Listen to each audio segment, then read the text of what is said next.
GPAT मध्ये fail होणारा student हा कमजोर नसतो, फक्त तो काही कॉमन मिस्टेक करत असतो. एक टॉपर स्टुडंट आणि ॲव्हरेज स्टुडंट ह्या दोघांमधला डिफरन्स नॉलेज नव्हे तर डिसिप्लिन आहे.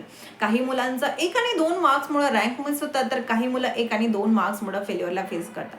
तुम्हालाही जीपॅट मध्ये जर फेल्युअरला फेस करायचं नसणार तर हा व्हिडिओ कम्प्लिटली बघा, कारण आजच्या या व्हिडिओमध्ये मी तुमच्यासोबत शेअर करणार आहे अशा काही मिस्टेक्स ज्या जीपॅट प्रिपरेशन मध्ये स्टुडंट्स करतात आणि त्या मिस्टेकमुळे त्यांना फेल्युअरला फेस करावं लागतं आणि त्यामुळे त्यांचं कम्प्लिटली वर्ष हे वाया जातो. सो ह्या मिस्टेक्स मी तुम्हाला सांगणार आहे, त्या अवॉइड करा सो दॅट तुम्हाला कधीच फेल्युअरला फेस करावं लागणार नाही.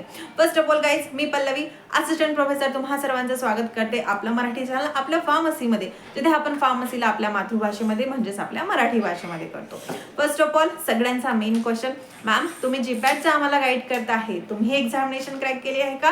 तर येस, ऑफकोर्स हे एक्झामिनेशन मी क्रॅक केली आहे guys, and I was topper in my college. हे मी नेहमी सांगते माझ्या प्रत्येक व्हिडिओमध्ये आणि मी माझ्या अनुभवामधनं तुम्हाला शेअर करणार आहे की ह्या ज्या मिस्टेक्स आहेत त्या मिस्टेक्स जर तुम्ही अवॉइड केल्या तर तुम्हालाही एक्झामिनेशन क्रॅक करता येतं. ठीक आहे, चला तर ह्या सगळ्या मिस्टेक्स बद्दल डिस्कस करूया. टोटल 7 मिस्टेक मी तुमच्यासोबत शेअर करणार आहे. पहिली मिस्टेक कुठली आहे? सगळ्यात मोठी मिस्टेक्स आहे the completion of complete syllabus without revision.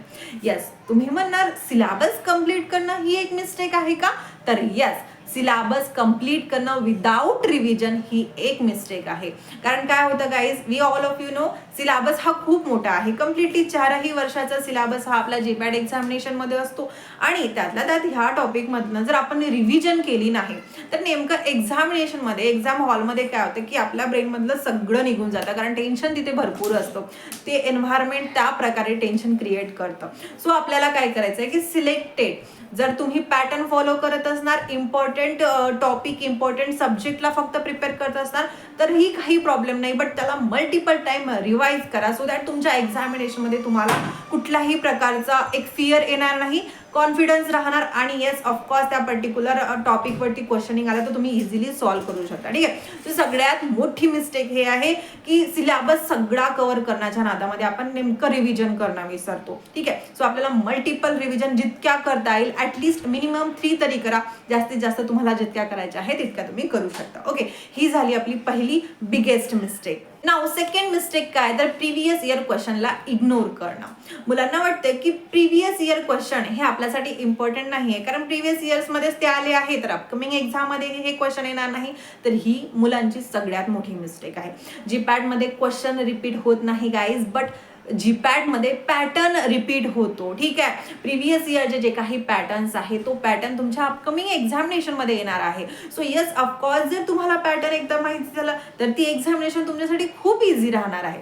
मग यावरती सोल्युशन काय आहे, तर तुम्हाला ॲटलिस्ट 10 इयरचे जे काही प्रिव्हियस इयरचे क्वेश्चन आहे ते क्वेश्चन तुम्हाला वारंवार रिपीट करायचे. फक्त एकदा सॉल्व्ह केल्यानं होणार आहे का? तर नाही. येस, MCQ मध्ये सुद्धा तुम्हाला रिपिटेशन दाखवायचं आहे. ही मिस्टेक्स ह्या ज्या गोष्टी आहे कोणी सांगत नाही, बट मी तुम्हाला सांगत आहे कारण ह्याच गोष्टीमुळे तुमचा रिझल्ट हा पॉझिटिव्ह येणार आहे. ठीक आहे, सो प्रिव्हियस इयरचे ॲटलिस्ट 10 इयरचे जे काही पेपर्स आहे त्याला ॲटलिस्ट 3 टाइम तरी तुम्ही सॉल्व्ह करा. ठीक आहे, फक्त एकदा नाही, 2दा नाही तर 3दा सॉल्व्ह करा आणि बघा ॲक्च्युअलमध्ये तुमचा रिझल्टमध्ये किती फरक येतो. तर मिस्टेक नंबर 3, फार्माकोकायनेटिक न्यूमेरिकल स्किप करणं.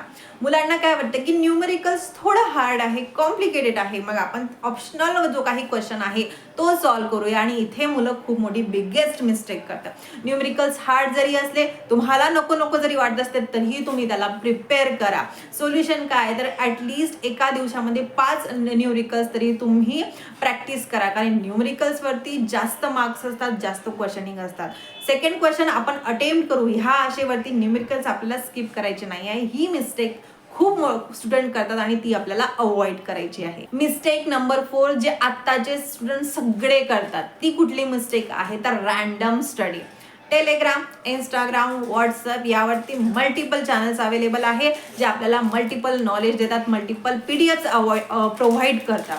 बट काय होतं की जर तुम्ही रँडम स्टडी करणार विदाऊट हॅव्हिंग एनी डायरेक्शन तर तुमचा रिझल्ट तुम्हाला मिळणार नाही, कारण डायरेक्शन नाही तर रिझल्ट नाही. सो एकच पॅटर्न ठेवा, एकाच चॅनलला फॉलो करा किंवा एकाच कुठल्या तरी टेलिग्राम ग्रुपला अटॅच व्हा.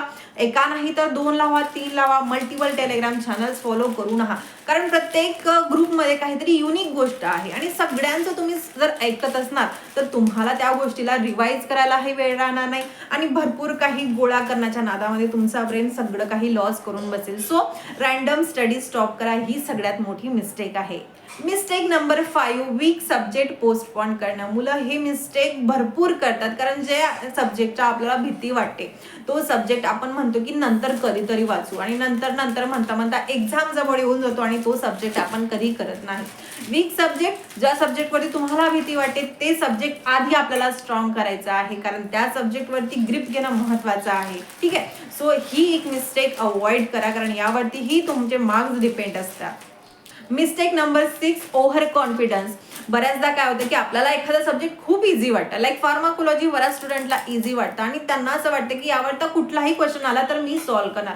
बट क्वेश्चन जे आहेत ते अप्लिकेशन बेस्ड असतात. ठीक आहे. प्रॅक्टिकल क्वेश्चन इन्क्रीज झाले आहे, जे काही थिअरॉटिकल क्वेश्चन आहे ते आता कमी झाले आहेत. सो ओव्हर कॉन्फिडन्समध्ये आपल्याला जायचं नाही आहे. ठीक आहे. कॉन्फिडन्स असणार, this one is the best thing, but over कॉन्फिडन्समध्ये जाऊन आपल्याला मार्क्स लॉस करायचे नाहीये. Now the last, that one is the 7th mistake जे स्टुडंट करतात ती कुठली आहे तर लास्ट मंथमध्ये न्यू बुक ट्राय करतात. ठीक आहे. लास्ट मंथमध्ये काय होतं की मुलांना वाटतं की माझा हा टॉपिक राहिला आहे, तो टॉपिक राहिला आहे, हा पॉईंट मी स्किप केला आहे, मग मला हा रीड करू दे, तो रीड करू दे. आणि अशा वेळेस काय होतं की आपण नेमकं एक्झामिनेशनमध्ये सगळं काही विसरून जातो. सो लास्ट मंथमध्ये आपल्याला कुठलाही नवीन PDF कव्हर करायचं नाही आहे, कुठलाही नवीन सिलेबस कव्हर करायचं नाही. जितकं आतापर्यंत झालंय त्यालाच तुम्ही रिपीट करा, रिवाइज करा. ठीक आहे. त्यामुळे तुमचं सिलेक्शन होण्याचे चान्सेस जास्त असतात, तुम्ही एक्झामिनेशन जास्त प्रमाणात क्रॅक करण्याचे चान्सेस असतात. ठीक आहे. अँड हू नेवर नो की तुमची रँक सुद्धा इम्प्रूव्ह होऊ शकतो. सो ह्या ज्या 7 मिस्टेक मी तुमच्यासोबत शेअर केल्या आहे त्या खूप इम्पॉर्टंट आहे. यावरती वर्क करा आणि यामधली एखादी मिस्टेक जर तुम्ही करत असणार तर ती अवॉइड करा. आणि मला कमेंट करून सांगायला विसरू नका की यामधली कुठली मिस्टेक आहे जी आतापर्यंत तुम्ही करत आलेला आहात. ती मिस्टेक तुम्हाला थांबवायची आणि मला नक्की सांगायचं. सो येस गाईज, जर व्हिडिओ इन्फॉर्मेटिव्ह वाटत असणार तर व्हिडिओला लाईक करायला विसरू नका आणि चॅनलला सबस्क्राईब करायला विसरू नका कारण ह्या चॅनलवरती अशाच इन्फॉर्मेटिव्ह व्हिडिओ मी तुम्हाला प्रोव्हाइड करत असते. सो भेटूया नेक्स्ट व्हिडिओमध्ये अशाच इंटरेस्टिंग टॉपिक सोबत. Till then bye bye and best of luck for your examination.